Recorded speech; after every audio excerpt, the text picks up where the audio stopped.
Star మీకోసం తెచ్చింది necklace Mela flat 9.99 VA తో నవంబర్ 29 నుండి డిసెంబర్ 7 వరకు హిల్స్ బ్రాంచ్ త్వరలో ప్రారంభం. నమస్కారం, మీరు చూస్తున్న సుమన్ టీవీ. నేను మీ కీర్తి. నాతో పాటు ప్రముఖ ఆస్ట్రాలజర్ గోరుగుంట్ల సురేష్ బాబు గారు ఉన్నారు. నమస్తే సురేష్ బాబు గారు. కీర్తి గారు నమస్కారం అండి. 2025 నా వరకు నేను ఎంతమందిని కదిలించినా అందరం సోసోగానే ఉన్నాం అనుకున్నాం. ఇప్పుడు ఆశలన్నీ 2026 పైనే ఉన్నాయి. మరి వచ్చే సంవత్సరం అఫ్ కోర్స్ తెలుగువారి సంవత్సరాది ఉగాది అయినప్పటికీ మనమంతా క్యాలెండర్స్ చేంజ్ చేస్తాము. న్యూ ఇయర్ అనే ఒక ఫ్రెష్ థాట్స్ రెజల్యూషన్తో వెళ్తూ ఉంటాం కాబట్టి వివిధ రాశుల వారికి ఎలా ఉంటుందో తెలుసుకుందామండి. 2026 సంవత్సరం జనరల్గా లాస్ట్ ఇయర్ అంతకుముందు ఇయర్తో కంపేర్ చేసి నేను చెప్పానండి ఉగాది ఫలాల్లో కూడాను. విశ్వావసునామ సంవత్సరం, ప్రపంచం అంతా యూనివర్సల్ లవ్, ఓకే, ఒక పీస్ హార్మోనీతో ఉంటుంది అంతకుముందు ఇయర్తో కంపేర్ చేసుకుంటే క్యాలెండర్ ఇయర్. సో ఇప్పుడు 2026 చూసుకుంటే ప్రతి ఒక్కరికి నాయకత్వ లక్షణాలు ఉంటాయి. ప్రతి ఒక్కరికి ప్రొఫెషన్లో ఒక స్టెప్ ముందుకు వెళ్తారు. ప్రతి ఒక్కరు కూడాను ఏదో ఒక కొత్త ఆపర్చునిటీ వచ్చే అవకాశం చాలా మందికి ఉంటుంది.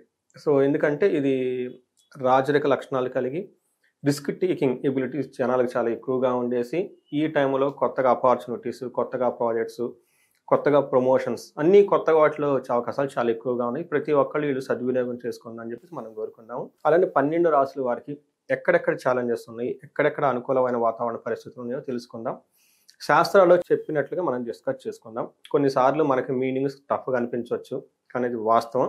డేంజర్ అనగానే భయపెడుతున్నారు అనుకోకుండా ప్రతి ఒక్కళ్ళు జాగ్రత్తగా ఉండాలని గమనించుకుంటే పోతుంది. సో ప్రతి ఒక్కళ్ళు హ్యాపీగా ఉండాలనే ఉద్దేశంతోనే మనకి మహర్షులు ఇచ్చిన ఈ జ్ఞానాన్ని నేను కూడా యాజ్ ఇట్ ఈస్గా అలానే పాస్ ఆన్ చేస్తున్నానండి. సో మధ్యలో వెస్ట్రన్ ఆస్ట్రాలజీ అని, సోషల్ మీడియా అని రకరకాల గూగుల్లో వస్తాయి, కానీ యాజ్ ఇట్ ఈస్ మూలతరంగా చెప్పడానికి మనం ప్రయత్నించాలి. సురేష్ బాబు గారు, ఇప్పుడు మనం ఈ రోజు చేయబోయే ఈ రాశి ఫలాలు 2026కి సంబంధించి ముఖ్యంగా ఏ గ్రహాలు ఎప్పుడెప్పుడు మారుతున్నాయి, వాటి రిజల్ట్స్ ఎప్పుడెప్పుడు వరకు స్టేబుల్గా ఉండి మళ్ళీ ఇయర్లీ రాశి ఫలాలు చెప్పుకోవాల్సిన అవసరం వస్తుందంటారు? మనకి 2 రకాలు ఉంటాయి. ఒకటి మంత్లీ ఫలాలు.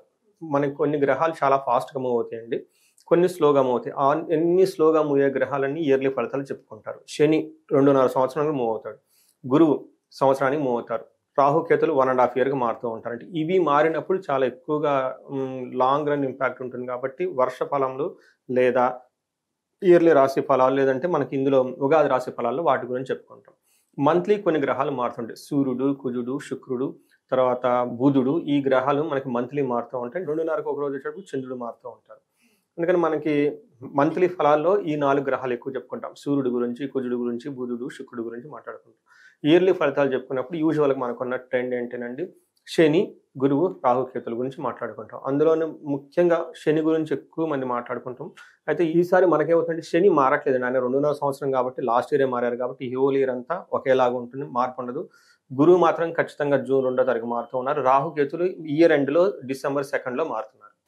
మనం గమనించుకుంటే లాస్ట్ హోల్ ఇయర్ 6 months ఎలా ఉంటుందో అదే రిజల్ట్ కంటిన్యూ అవుతూ ఉంటుంది వచ్చే 6 months వరకు కూడాను. బట్ గురువు మాత్రం జూన్లో మారుతూ ఉంటారు. అయితే ఈ మధ్యలో విపరీత వేద అన్న చిన్న కాన్సెప్ట్ ఉంటుంది, కొంచెం ఫలితాలు అటు ఇటు తేడా ఉంటుంది అనమాట. బట్ ఓవరాల్గా కనుక చూసుకుంటే ఈ ఇయర్ ప్రతి ఒక్కరికి నాయకత్వ లక్షణాలు, కొత్త కొత్త ఆపర్చునిటీస్, ప్రొఫెషన్లో ముందుకు చాలా దూసుకుని వెళ్ళిపోయే తత్వం ప్రతి ఒక్కళ్ళలో కనిపిస్తుంది. మరి సురేష్ బాబు గారు, కన్యా రాశి వారికి 2026 ఎలా ఉంటుందో తెలుసు. సో బాగున్న రాసుల్లో నేను 2025లో చెప్పాను. ఇప్పుడు 2026లో బాగున్న రాసుల్లో ఒక రాశి కన్యా రాశి. సూపర్. అయితే లాస్ట్ ఇయర్ కొంచెం గ్రహణాలు అయ్యి ఎఫెక్ట్ పడి వీళ్ళు కొంచెం అప్స్ అండ్ డౌన్స్ ఎక్కువైపోయినాయి. అయితే ఈ సంవత్సరం అలా ఏమి ఉండదండి, బాగుంటుంది. ఓవరాల్గా బాగున్న రాసుల్లో టాప్ 3లో ఒక రాశి. ఓకే, అంటే బాగుంది కాబట్టి మనం పెద్దగా చెప్పనవసరం లేదు. బాగా లేకపోతే ఎక్కువ ఆటోమేటిక్గా వాళ్ళని కన్విన్స్ చేయాలి కాబట్టి ఎక్కువ మాట్లాడతాం అనమాట. బాగుంది కాబట్టి ఇంకేం బాగుంది, గో హెడ్ అని చెప్తాం అనమాట. ఎలా బాగుంది అనేది గురించి అడిగితే కొంచెం ఛాలెంజెస్ కూడా ఉన్నాయి, చెప్పే ప్రయత్నం చేద్దాం. అసలు ఏ నక్షత్రాలు, ఏ లెటర్స్ వస్తాయి?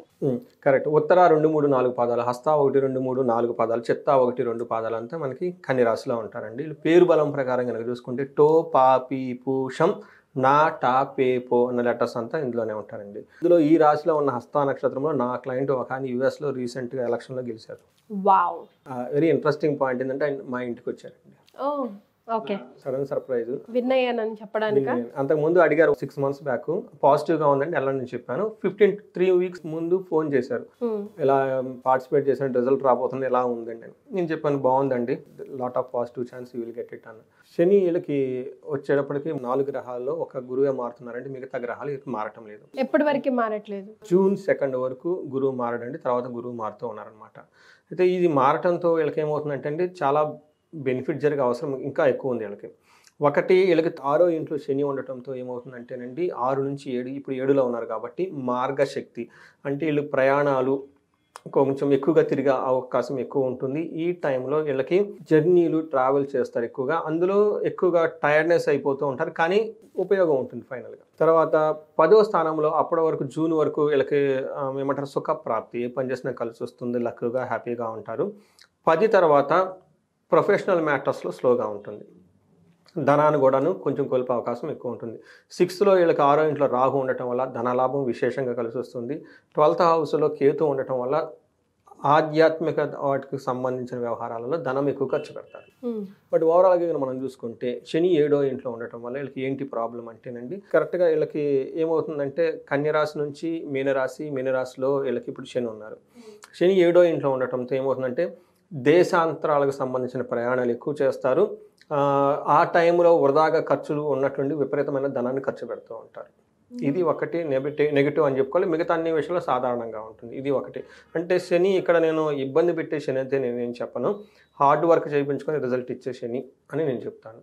తర్వాత గురువు వీళ్ళకి 9వ స్థానంలో ఉన్నారండి. 9వ స్థానంలో ఉండడం భాగ్యం అని చెప్తారు, లక్. ఈ టైంలో అర్థం, స్వకులాచార, గృహలాభ, సుఖభోజనం, నిత్య స్త్రీ జన సంపర్క అని చెప్తారు. అంటే ఈ టైంలో ధనం వస్తుంది, అన్ని కులాచారానికి వాళ్ళ పెద్దలు చేసిన ఫార్మాలిటీస్ అన్ని చేస్తూ ఉంటారు, గృహంలో లాభప్రదంగా ఉంటుంది, సుఖమైన భోజనం తింటూ ఉంటారు, నిత్య స్త్రీ జన సంపర్క.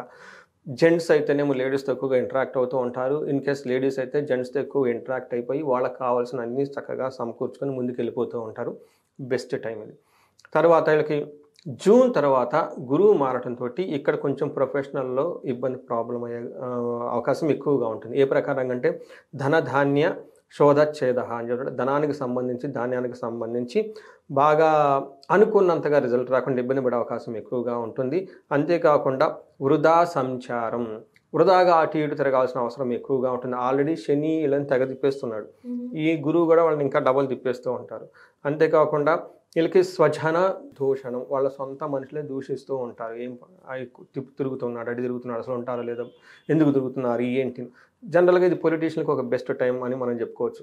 ఇందాక చెప్పిన ఎగ్జాంపుల్ లాగా ఈ టైంలో వాళ్ళు పొలిటికల్గా ఎక్కువ తిరగాలి కదండి. సో ఇవన్నీ తిరిగే అవకాశం చాలా ఎక్కువగా ఉంటుంది, ఒక బెస్ట్ టైం అని చెప్పుకోవాలి. ఇంకొకటి 6వ స్థానంలో రాహు ఉండటంతో ఏదో విధంగా వీళ్ళు గెలిచేస్తారు. మనకేం చేస్తుంటే ధైర్యం, బుద్ధి, తర్వాత వీర్య వృద్ధి, రిపునాశనం, సదాశుభం అని చెప్తూ ఉంటారు.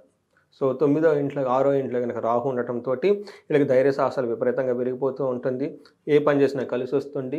వీళ్ళకి శత్రువులు ఎవరంటే శత్రువులు వాళ్ళ మీద పై హ్యాండ్. ఇందాక చెప్పిన ఎగ్జాంపుల్ వాళ్ళకి అదే జరిగింది. సో ఈ కన్యరాశిలో ఉన్న వాళ్ళు ఎవరైనా కనుక పొలిటీషియన్లు కనుక ఎవరైనా కనుక అంటే వన్ ఆఫ్ ది బెస్ట్ టైంలో వీళ్ళు ఉన్నారని మీరు గమనించుకోవాలి. నేను బిగినింగ్లో అని చెప్పాను, బెస్ట్గా ఉన్న రాశుల్లో కన్యరాశి ఒక రాశి. 2026లో వీళ్ళు చరిత్రని తిరగరాసుకునే ఒక ఇయర్ వీళ్ళకి. Wow, super. సో మరి నక్షత్రాల ప్రకారం ఎంతవరకు సపోర్ట్ చేస్తున్నాయి? నక్షత్రం ప్రకారం అప్స్ అండ్ డౌన్స్ ఎక్కువ ఉన్నాయండి. సో ఉత్తర పాల్గొనే నక్షత్రం వాళ్ళకి రాజ సమాన సౌఖ్యం పాజిటివ్గా ఉంటుంది, ధన వృద్ధి, ధనలాభము, సుఖము, పట్టాభిషేకం. బట్ ఈక్వల్గా ఛాలెంజెస్ ఉన్నాయండి. ఒకటి భయము, మరణము రెండు చూపిస్తుంది. పవర్ ఉన్న చోట ఇట్ ఆబ్వియస్ కదండి, సంథింగ్ ఏదో వాళ్ళకి రావాల్సింది రాకపోవటం, సమ్ ఎక్స్పెక్టేషన్స్ ఏదో ఉంటుంది కదా, సంథింగ్ అనేది స్టాప్ అవుతూ ఉంటుంది. అలానే భయపడుతూ ఉండే పరిస్థితి కూడా వీళ్ళకి ఎక్కువ ఉంటుంది. నెక్స్ట్ హస్త నక్షత్రం వాళ్ళకి రాజ సమాన సౌఖ్యము, సంపదలు, ధనలాభము, ధనాభివృద్ధి, పట్టాభిషేకం. ఇందాక చెప్పినాన్ని ఖచ్చితంగా కొట్టేస్తాడండి. అయితే ఒకటే ఒక ప్రాబ్లం, మరణము తర్వాత భయం రెండు కూడా చూపిస్తూ ఉంటుంది. నెక్స్ట్ చిత్తా నక్షత్రం వాళ్ళకి సంపదలు, ధనలాభము, సుఖము, హెల్తీగా ఉంటారు. కానీ ఒకటి మాత్రం మరణం, అంటే అప్పటిదాకా వాళ్ళు అనుకున్నది ఏదో సంథింగ్ అనేది బ్రేక్ అయ్యి ముందుకు వెళ్ళిపోని పరిస్థితి వచ్చే అవకాశం ఎక్కువగా ఉంటుంది. సో ఇది మన కన్యరాశి గురించి చాలా సింపుల్గా స్ట్రైట్ ఫార్వర్డ్గా విత్ రియల్ టైమ్ ఎగ్జాంపుల్ చెప్పుకున్నాం. సో ఈ రాశి వాళ్ళందరూ 10 రెట్లు ముందుకెళ్ళిపోయి జీవితంలో ఉన్నతంగా ఎదిగి ఈ రాశి వాళ్ళు మిగతా రాశులు వాళ్ళకి ఆదర్శంగా ఉండాలని చెప్పేసి మనం కోరుకుందాం. మరి ఎలాంటి రెమెడీస్ వీళ్ళు పాటించాలి? రెమెడీస్ వచ్చేటప్పటికి శనికి సంబంధించిన రెమెడీ ఒకటండి. ఒకసారి శనికి సంపూర్ణ శాంతి పూజలు చేయించుకోవటం, శని తైలాభిషేకం చేయించుకోవటం ఎక్కువ చేస్తూ ఉండాలి. వీళ్ళకి అన్ని గ్రహాలు అనుకూలంగా ఉన్నాయి కాబట్టి ఇక జూన్ తర్వాత ఏదైనా కనుక చేస్తే గురువుకి సంబంధించి ఒకసారి గురువుకి సంపూర్ణ శాంతి పూజలు, గురువులకి ఆశ్రమాలకు ఎక్కువగా విజిట్ చేయటం, మెడిటేషన్, యోగా చేస్తూ ఉండటం, తర్వాత ఆధ్యాత్మికమైన పుస్తకాలు ఎక్కువ చదువుతూ ఉండటం చాలా మంచిది. ఇవి కాకుండా ఎవరైనా కనుక ఈ రాశి వాళ్ళు ఉన్నతమైన పదవులు కనుక ఎక్స్పెక్ట్ చేస్తూ ఉంటే వీళ్ళకి మనకి రాజేశ్వర అమ్మవారికి సంబంధించిన ఉపాసనలు దీక్షలు ఇవి చేస్తూ ఉంటే చాలా చక్కగా కలిసి వస్తూ ఉంటుంది. వీటితో పాటు మనకి రాజశ్యామల హోమం చేయించుకున్న విపరీతంగా కలిసి వస్తుంది. ఇంకెవరికైనా హెల్త్ విషయాలు ఏమైనా కనుక ప్రాబ్లంగా ఉంటే మృత్యుంజయ పాశుపత అభిషేకం చేయించుకున్న వీళ్ళకి మధ్యలో ఎక్కడ ఆగిపోయే అవకాశం కూడా ఉంది, మధ్యలో బ్రేక్లు వచ్చే అవకాశం ఉంది. కాబట్టి చండీ హోమము, చండీ పారాయణము ఇవి చేయించుకుంటే బాగుంటుంది. సో ఎనీ ప్రాబ్లం వాళ్ళు కనుక ముందుగా సెన్స్ అయ్యి అంతా బాగుంది అంటున్నారు, మరి ఎక్కడో ప్రాబ్లంగా ఉందని అనిపిస్తే ఇమీడియట్గా మనకి కన్సల్టేషన్ తీసుకుంటే సెట్ చేయొచ్చు, అది టైం వేస్ట్ చేసుకోకుండా. ఎందుకంటే ప్రాబ్లం తెలిస్తే సొల్యూషన్ పక్కనే ఉంటుంది కదా, వెరీ క్విక్గా చేయించుకుంటే రిజల్ట్ వస్తుంది కదా.